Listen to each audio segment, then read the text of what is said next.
the biggest thing was these theater seats with the characters sitting in them. And the whole premise was just watching a movie with a companion.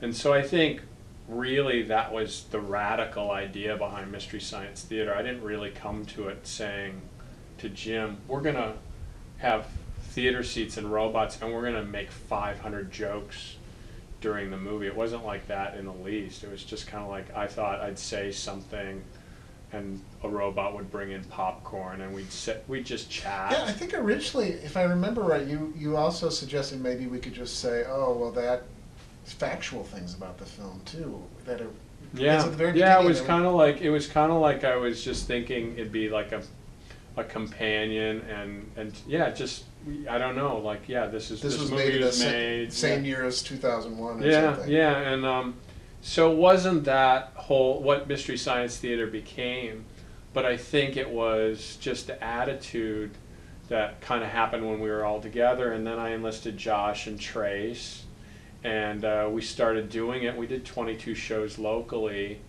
and that's really where it was born. One thing, there's an amazing group of comedic talent that came together to make the show. I mean, these two guys here, and then Mike Nelson and Kevin Murphy and Frank Conniff and Paul Shearston, Mary Jo Peel, Bridget Jones. That's a lot of comedic energy. So at one level, it's just plain funny. On another level, because of the design of the show, it was very intimate, very personal. You could look at it and see, oh, that robot's made out of a bowling pin, and those are ping pong balls for eyes.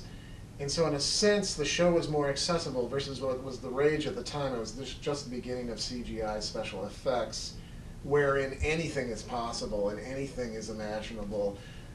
This show went the other direction where, hey, that's just stuff that's been found and is assembled, and it's very, very accessible. I also think it was a pre-internet time where people sort of discovered things more on their own. There was no YouTube where you could go and see it right away and share it with 20 of your friends with a few mouse clicks.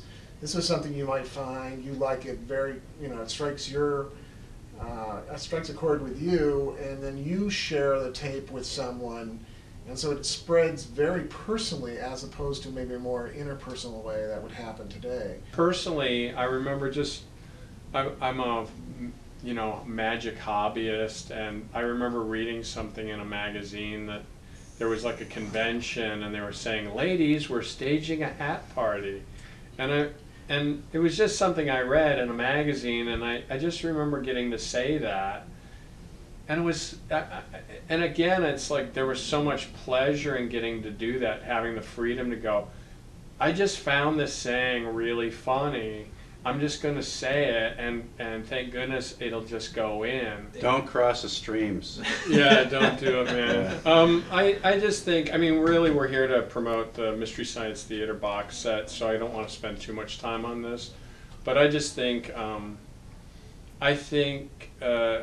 it's kind of like people playing fantasy football. They go, well, they were both in the show, and why don't we put them together? And people spend a lot of time with that, but we're kind of like doing it with people we're comfortable with and being funny in the way we're used to being funny. I'm sure Mike would say the same thing, and even though we used to work on the same show, and Mike's really talented and really funny, it's not necessarily the same thing. And so I don't know if it might make people happy, but I'm not sure if it would make us happy.